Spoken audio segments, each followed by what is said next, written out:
আস্থার খবর, কারণ এটা সরকারিকরণ হবে প্রথমে। রান করবে মানে লং টার্মে বা না, সরকার তো টেম্পোরারিলি এটাকে নিয়ে নেবে, তারপরে এখানে সরকার ওই একই সাথে ক্যাপিটাল ইনজেকশন করবে। বাংলাদেশ ব্যাংকও ওইখানে, বাংলাদেশ ব্যাংক তো অলরেডি তাদেরকে লিকুইডিটি সাপোর্ট দিয়েই রেখেছে। তারপরে আমরা এই শেয়ারগুলোকে আমরা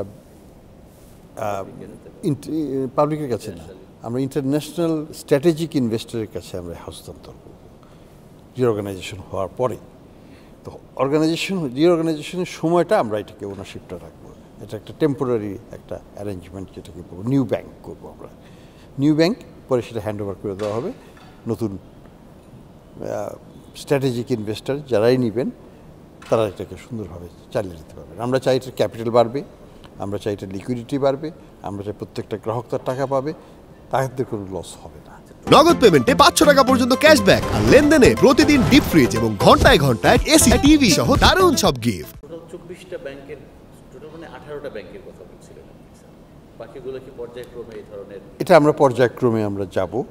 আমাদের লক্ষ্য হচ্ছে যে প্রথমটাকে সাকসেসফুল করতে পারলে আমরা পরেরটা যাব। প্রথমটা থেকে আমরা শিক্ষা নেব যে কি ভুল হতে পারে, সেগুলোকে শুদ্ধ করে পরেরটা আইগত হবে। এটা ধাপে ধাপে হবে, এটা 2-3 মাসের ব্যাপার নয়। এক একটা ব্যাংক একবার রেজলিউশনের প্রথম ধাক্কাটা, প্রথম 3 মাস হয়তো একটা কঠিন সময়, সেটা পার করার পরে একটা স্টেডি চলে আসবে। তখন হয়তো আরও 3 বছর লাগবে, 4 বছর লাগবে, সেটা অসুবিধা নাই।